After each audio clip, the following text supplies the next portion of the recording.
প্রিয় শিক্ষার্থীরা, আশা করি তোমরা সবাই অনেক ভালো আছো। এখন ষান্মাসিক সামষ্টিক মূল্যায়ন 2024 সালের অষ্টম শ্রেণীর শিক্ষার্থীদের জন্য ইসলাম শিক্ষা এই বিষয়ের উপরেই যেই নমুনা নির্দেশনাটা পেয়েছি সেটারই একটা ছোট করে ব্রিফ দেব। প্রশ্নটা পড়ি। কাজ 1, প্রতিবেদন অথবা পোস্টার উপস্থাপন করো। এটা হচ্ছে তোমাদের একক কাজ। নিম্নোক্ত বিষয়গুলোর যে কোনো একটি বিষয় শ্রেণীতে লেখার মাধ্যমে প্রতিবেদন উপস্থাপন করতে হবে। সেটি হচ্ছে যে বিশেষ বা কাজের মাধ্যমে রাসূলগণের প্রতি ঈমান দৃঢ় করব, কিয়ামত সম্পর্কে পরিবারের বয়োজ্যেষ্ঠদের ধারণা, শিরক হয় এমন কাজগুলো তালিকা তৈরি।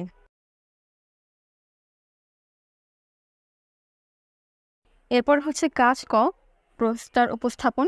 যেসব বিশ্বাস বা কাজের মাধ্যমে রাসূলগণের প্রতি আমার ঈমান দৃঢ় করব। এরপর হচ্ছে এই রিলেটেড যে বিস্তারিত সেটা হচ্ছে সকল নবী রাসূল আল্লাহর পক্ষ থেকে প্রেরিত। নবী রাসূল সবাই ছিলেন নিষ্পাপ। নবী রাসূলগণ ছিলেন বিনয়ী, ধৈর্যশীল এবং সহনশীল। নবী রাসূলগণ ছিলেন উত্তম চরিত্রের অধিকারী।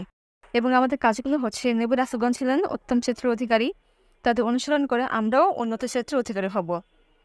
আমরাও নবী রাসূলের অনুসরণে সকল পাপ বর্জন করে নিষ্পাপ হবার চেষ্টা করব। আমরাও নবী রাসূলের অনুসরণে বিনয়ী, ধৈর্যশীল এবং সহনশীল হব।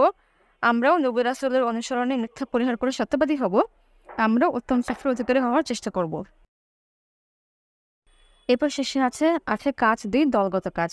সামের শিক্ষা নিজ জীবনে কাজে লাগে কীভাবে নৈতিক চরিত্রের উন্নয়ন ঘটানো যায় এবং সামের মাধ্যমে আখিরাতে যে সুফল পাওয়া যায় তা দলগত উপস্থাপন। সামের শিক্ষা এটাকে উপস্থাপন করবো দলগত মাধ্যমে, ডিসকাশনের মাধ্যমে। এরপর সামের ধর্মীয় শিক্ষা, সামের নৈতিক শিক্ষা, সামের সামাজিক শিক্ষা, এই সবগুলো হচ্ছে তোমরা গ্রুপ ওয়ার্ক করবে। এবার সবার শেষে আছে পোস্টার উপস্থাপন। মানে যা যা তোমরা এখানে গ্রুপ আপ করলে সেটা তোমার সুন্দরভাবে পোস্টার উপস্থাপন করবে। তো এই পর্যন্তই। ভালো থাকবে সবাই। আল্লাহ হাফেজ।